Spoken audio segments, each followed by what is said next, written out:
Hi, I'm Courtney at womenlivingwell.org, home of Good Morning Girls. We are reading through the Bible cover to cover, just one chapter a day. So this week you completed your reading in Colossians chapter 3, and today we're going to talk about our relationships, because when our life is Christ, we will do relationships differently. Now, I'm going to admit today that one of my guilty pleasures is scrolling on YouTube. And so you may wonder, what does Courtney scroll and look at when she's bored? And obviously I like to look at sermons and pastors and preachers and things, but I have other interests too. And so I like to watch videos on home decor. I like to watch videos that are called What I Eat in a Day. I don't know if you guys have seen those, but I like to look at women that are like over 40 and like what they eat to stay healthy. And rarely do I take any of the things that they're doing and implement it in my life, but I guess I'm entertained. And I also like to watch leadership videos, and I like to watch fashion videos. And so lately I've been looking at videos on like what is in for fall this year. And so like what you should get rid of, what is outdated. I like to watch videos that are like what not to wear over age 40, or how to look classier in the clothes you already have, and things like that. And so recently I have been seeing these young girls telling me that my skinny jeans are outdated and out of style and that I need to get rid of them. And I'm like, no, I am not doing that.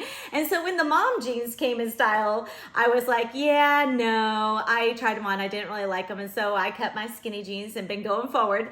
And now they're saying wide leg jeans. And so I'm like, okay, let me give these a try. Okay, so recently I went shopping and I bought a couple wide leg jeans. So I'm going to show you a picture.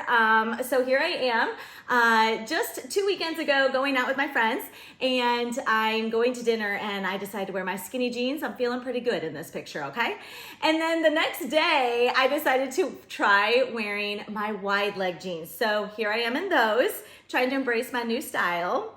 And then here I am trying, just like on a regular evening, this is just me and my husband, we're running errands, and I'm wearing the oversized look, okay? And I have to be honest, this is probably like on the list of things people 40 and older should not be wearing, but here I am giving it a go.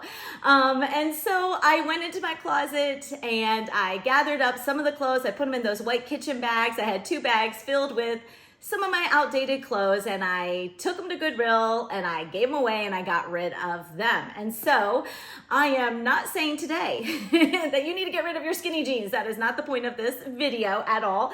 Actually, I want you to wear whatever you love, whatever you feel good in. But it does lead us to our passage of scripture today in Colossians chapter 3. Paul is going to tell us about behaviors that we need to get rid of, that we need to throw out, and he's going to tell us what we need to put on instead. And so let's look at Colossians chapter 3 verse 2. He says, set your mind on things above, not on the things of this earth. And then in verse 4 he says, when Christ, who is your life, appears, then you also will appear with him and glory. He says, who is your life? Who do other people say that you are? Do they say being a mom is her life? Or music is her life, or work is her life? Or do they say Christ is her life? Because when Christ is our life, our lives will look different. And so let's together look at the list of 5 things that we are given to from our old life that we are to throw out, put in a white trash bag and get rid of it. Colossians chapter 3 verse 5 says, put to death, therefore, what is earthly in you: sexual immorality, impurity, passion, evil desire, and covetousness, which is idolatry. Friends, every single day, our culture lies to us about immorality. On television, in movies, in music, on social media, all of it says it's not really that big of a deal, right? But he says, put it to death. Why? Verse 6 says, on account of these, the wrath of God is coming. Friends, our preachers today do not talk enough about the wrath of God. You know, it is not culturally friendly to talk about it. Rather, we like to focus on God's goodness and God's kindness and his love. but his wrath is coming. I heard one preacher compare it to playing on train tracks. Playing on train tracks is fine until the train comes, right? And so we as believers are telling the world, get off the tracks, get away, there is danger. And yet they don't believe that the train is coming. God is loving and God is kind, but he is holy and we are not. And so we need Christ for our salvation. Jesus suffered the wrath of God on the cross when he paid for our sins. He said, my God, why have you forsaken me? And so he suffered the wrath of God for us. But for those who are not saved, his wrath is coming. And that is countercultural to say, I know, but it's important that we as believers are reminded that we have a holy God. And so let's look back now at verse 7. He says, in these you too once walked when you were living in them. But now you must, he's going to tell us what else we need to get rid of. He says, you must put them all away. Anger, wrath, malice, slander, and obscene talk from your mouth. Do not lie to one another, seeing that you have put off the old self. And so we have another list here, and I think it's interesting to note, to look at the slippery slope of anger, because he starts out with saying that we are to put away anger. Anger is when you start to get agitated, right? You're irritable, you're grumpy, people are annoying you, and then there's wrath. Wrath is when you just boil over, you're losing it, right? And then there is malice, where it's like, I hate you. I hate these people. And then there is slander and there is lying. And this is when we begin to attack other people's characters to the point of lying. Friends, when Christ is our life, we will do our relationships differently. And so we must put off this old behavior, put it to death, he says. And we are to be pure. We are not to be angry or a backbiting people, but one of love and unity. And now let's look at verses 12 through 14 and get ready, because these are like my fashion YouTubes that I watch where they're like, don't wear this, wear this. And so that is what Paul is going to tell us. Here is what we are to put on. Verse 12, he says, put on then as God's chosen ones, holy and beloved, compassion, kindness, humility, meekness, and patience, bearing with one another, and if one has a complaint against another, forgiving each other, as the Lord has forgiven you, so you also must forgive. And above all these, put on love, which binds everything together in perfect harmony. Wow. Isn't that beautiful? Wouldn't the church be stunning if that is what we all always look like? Do you see that if Christ is our life, our relationships will look differently. The way we treat others will always be pointing towards Christ. I noticed that one commentator pointed out that in this list here, there is no mention of virtues like efficiency and diligence and work ethic.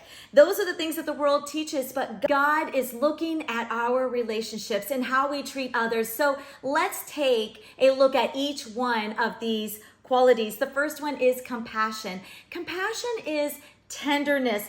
Tender means sensitive to the touch. And so we are to feel the touch of another person's pain. Then we have kindness. We are to be good to others, even when it's not deserved. We are not to be harsh with others. Then we have humility. We are to be willing to serve others. We aren't to seek to dominate and control and be powerful, but we are to be humble.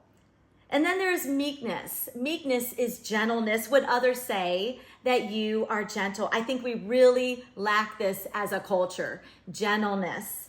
And then there's patience. We're not to be rude or short with others when we don't get our way right away. Bearing with one another. We are not to be irritable and easily annoyed, complaining about each other, but we are to be long suffering, which means we are to be able to suffer long as we live in community with other people's weaknesses. And then a hard one here, forgiving each other. This is a form of generosity. We forgive as the Lord has forgiven us. And so I want you to circle and underline and star the word must in verse 14, because he says we must forgive. This is not optional. We must forgive if Christ is our life. And then in verse 14, he says, put on love, which binds us together in perfect harmony. Love is the glue that holds us all together. And then in verse 15, he says, and let the peace of Christ rule in your hearts, to which indeed you were called in one body, and be thankful. He says, let the peace of Christ rule. A rule is a guide for our conduct. And so when you aren't sure, should I be angry? The peace of Christ is our rule. Peace is our guide for our conduct. Should I tell that person off? The peace of Christ is our rule. Should I forgive? The peace of Christ is our rule. Should I love that person that is unlovable? The peace of Christ is our rule. When Christ is our life, we will do our relationships differently. And when we put to death and we get rid of and we throw out immorality that is rampant in our culture, and the anger and the malice and the slander and the lies, and we put on compassion and kindness and humility and meekness and love, and we let the peace of Christ rule. When we all do this collectively, the church will look so different from the world. We will truly be a beacon of light shining in the darkness. But the problem is we're all wearing our old clothes, right? We have our old stuff on and we're kind of comfortable and we don't really want to get rid of it. We're like, well, this is how my family does it. This is what we've always done. We cut people off. This is what we do. This is what we say. We all have an anger issue. This is just how we are. We just speak our minds in our family, right? No, that is not going to make us a light shining in the darkness. We are to do relationships differently. We have to put off our old ways, even if that's the way that our family always did it. You know, friends, we can't control how everyone in the church community lives, but we do have control over one person, right?